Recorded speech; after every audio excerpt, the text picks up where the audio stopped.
Allez, c'est parti. Salut les ouin-ouin. Donc deuxième vidéo sur Welbeck. Donc méthode du zéro pointé. On corrige. Comment je dis? Je me rappelle même plus. On picore. Ah oui, voilà. On picore, on pinaille, on corrige. Allez, c'est parti. Page 49 et 50.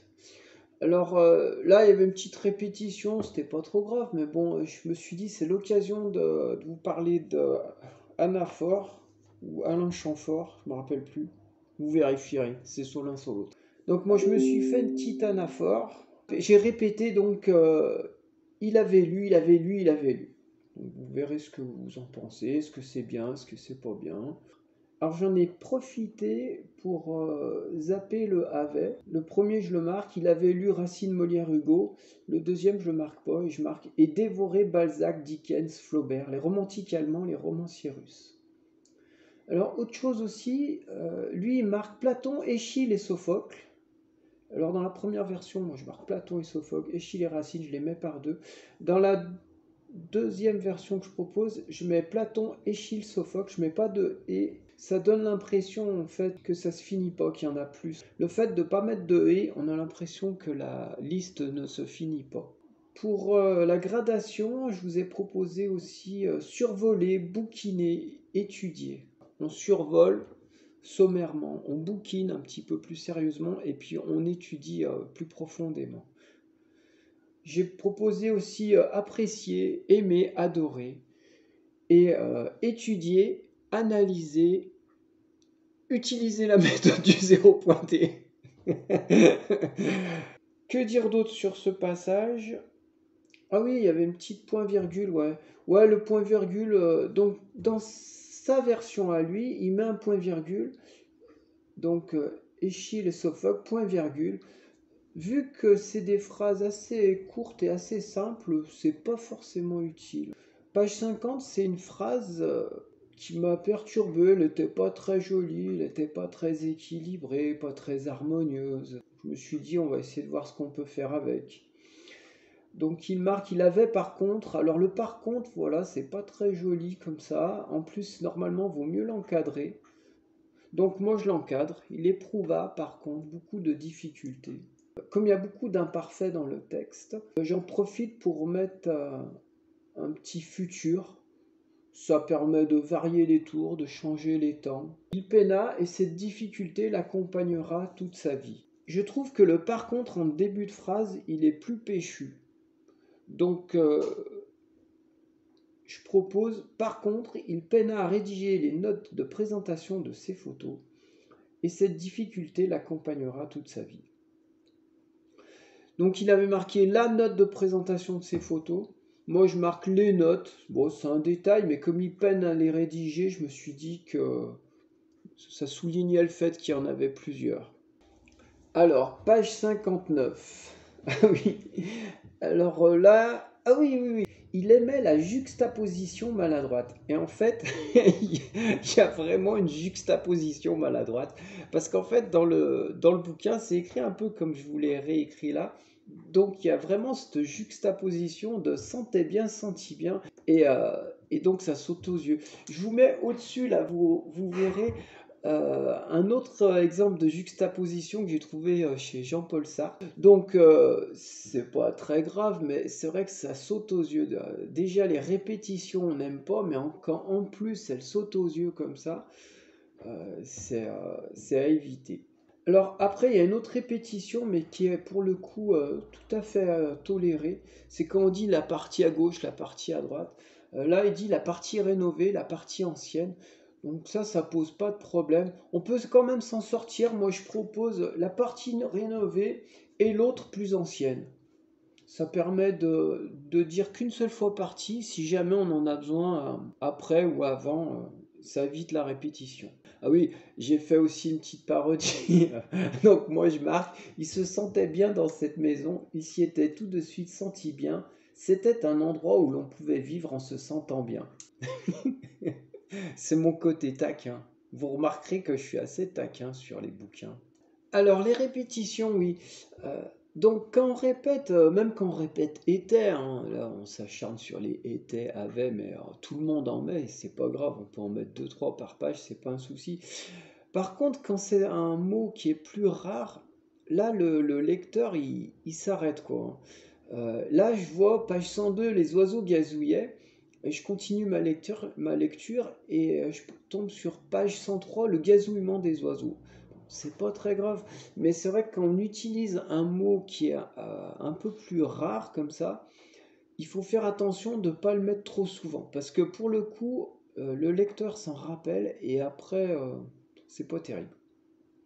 Alors, page 104, je note qui dit le dimanche 28 juin, il est assez précis dans la date. Alors, je ne sais pas si c'est très important pour l'histoire. Mais bon, après, il parle de la tristesse. Quelque chose en lui comprenait qu'il était en train de vivre un moment de tristesse mortelle. Donc ce quelque chose, il est un peu vague. Et comme juste avant, on est précis sur la date, je trouvais que c'était dommage.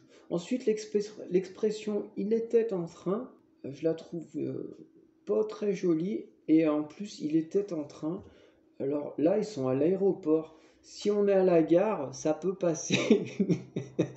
mais, mais quand on est à l'aéroport, on n'est pas en train, on est en avion. Il aurait pu interrompre le processus de déliaison. Il marque déliaison au lieu de marquer de séparation. Bon, c'est risqué. Parce que pour le coup, moi, ça m'a pas plu. Voilà, même le correcteur, il a bloqué. On savait pas ce que c'était. Donc je suis allé voir, en fait, effectivement, ça existe. C'est un terme de marine, en fait. Donc ça nous permet de parler des néologismes. Donc les néologismes, ça manipuler avec précaution, hein, un petit peu comme le TNT. C'est-à-dire qu'il ne faut pas que ça devienne ridicule. Là, c'est pas trop pertinent. Du coup, j'ai fait même une parodie. J'ai marqué il aurait pu interrompre le processus de déliaison, se jeter à ses pieds et la supplier de ne pas prendre cet avion. Olga, mon amour, ne nous délions pas, ne cédons pas à la déliure. Cause toujours, lui répondit-elle, en riant du haut de la passerelle. Alors, on change de bouquin, toujours Welbeck. On s'attaque à Anéantir, c'est son dernier livre. Alors là, on va parler d'un thème, c'est l'impertinence. En fait, pour écrire, il faut un petit peu être impertinent. Il faut être iconoclaste, présomptueux.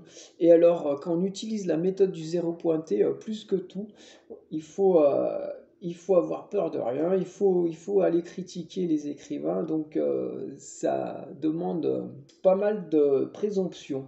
C'est ce que j'ai essayé de faire avec ce passage. Je vous laisse lire. Et je vous laisse voir ce que Ron en a pensé. Et moi, j'ai trouvé ça pas mal. J'ai trouvé ça assez impertinent. Donc, Ron, c'est un de mes personnages hein, dans l'étrange mystère de la femme sans tête. Et donc, de temps en temps, il vient fourrer son nez dans mes vidéos et il donne son avis, pertinent ou non. Là, j'ai trouvé que c'était sympa, donc je l'ai gardé. Alors, Michel Houellebecq, le verdict.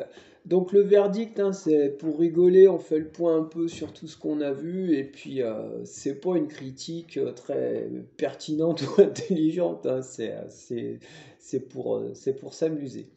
Mais par contre, le travail qu'on a fait ensemble, ça c'était pertinent, hein. On a vu beaucoup de choses, on fera le point après, vous verrez qu'on a fait pas mal de trucs. Donc Michel Houellebecq, zéro pointé bien sûr. Donc je marque travail la ponctuation. Alors supprime-moi tous ces étaient avait. Alors là par contre il y en avait beaucoup trop. Ouais, quand on écrit, même si on veut pas avoir trop de vocabulaire, il y a un moment, il faut quand même éviter les étaient avait.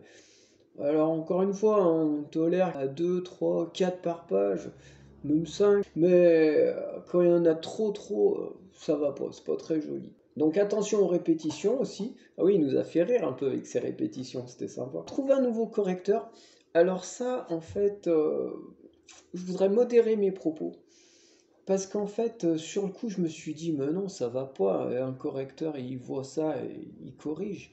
Ou au moins, il te le dit. Après, tu corriges ou tu corriges pas. Mais, euh, mais pour le coup, je me suis plongé dans d'autres auteurs parce que je suis à la recherche je suis à la recherche de petits trucs là pour agrémenter mes tutos. Et c'est vrai qu'il y a des auteurs chez lesquels on voit moins d'erreurs comme ça, mais en fait c'est lisse, c'est plat.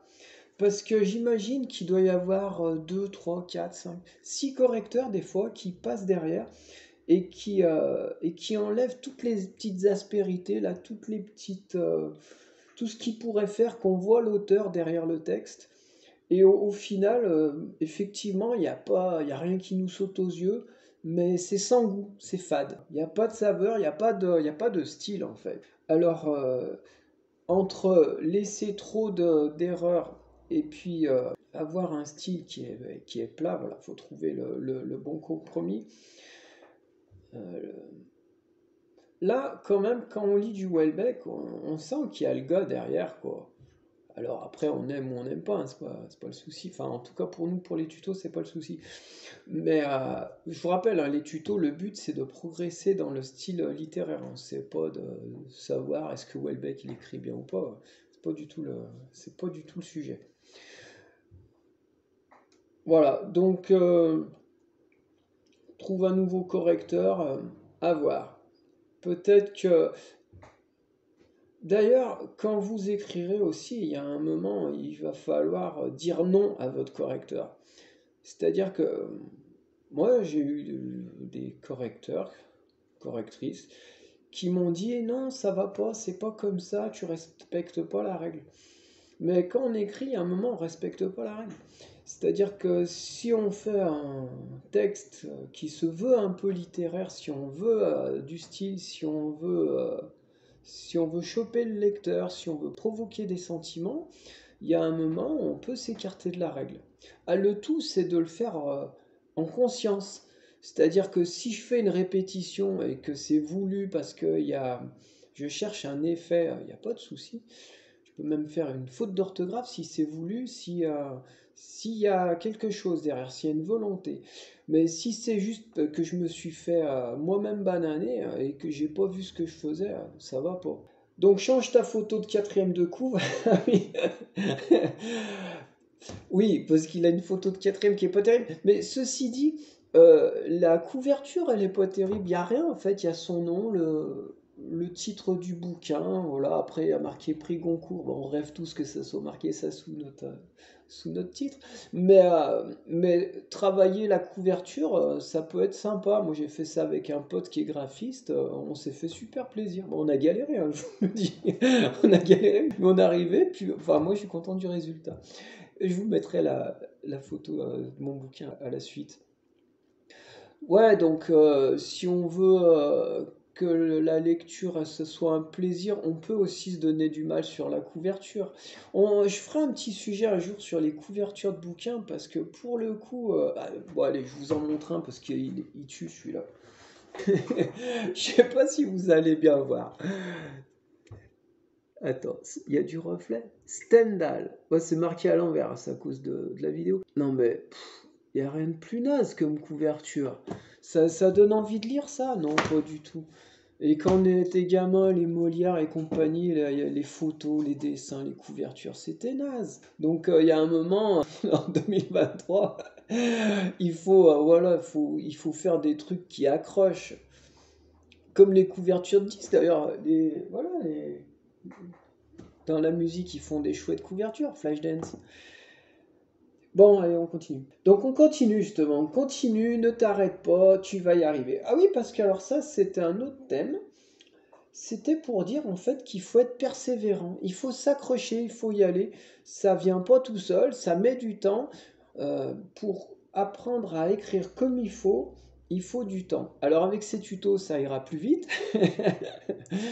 Non, alors normalement, il faut 20 ans pour faire un bon écrivain. Avec ces tutos, je pense qu'en 19 ans et demi, vous pourrez vous attribuer le qualificatif de écrivain et pour les meilleurs d'entre vous, de grand écrivain. Bon allez, je refais vite fait parce que je vous mets là ou là, je sais pas où c'est que ça va apparaître, ce qu'on a fait la dernière fois sur le Welbeck 1, First Blood. First Blood, c'était Rambo First Blood. Et donc là, Welbeck 2, le retour. Qu'est-ce qu'on a vu? Eh ben, on a vu Alain Chamfort anaphore, pardon. Anaphore, gradation, juxtaposition des répétitions, voilà, faire attention, on avait dit ça. Répétition de termes rares, néologisme, à manier avec précaution, précision inutile, je l'ai dit ça? Ouais, je sais plus. Impertinence, persévérance et ambition. Et ambition, ah ouais, ambition. Oh, ambition, bah, je vous le dis, j'en ai pas parlé, mais en fait, c'était une petite parenthèse. Il faut avoir de l'ambition quand on veut écrire. Il faut mettre la barre un petit peu haute, il faut pas se décourager, mais il faut pas se contenter d'un premier jet. On peut pas écrire une fois et puis se dire c'est bon. Ou alors on écrit une fois et puis on voit que c'est pas bon et on s'arrête. Non, ça peut pas être bon du premier coup. Donc on travaille, on se corrige, on rature, on pinaille et on va y arriver. Voilà.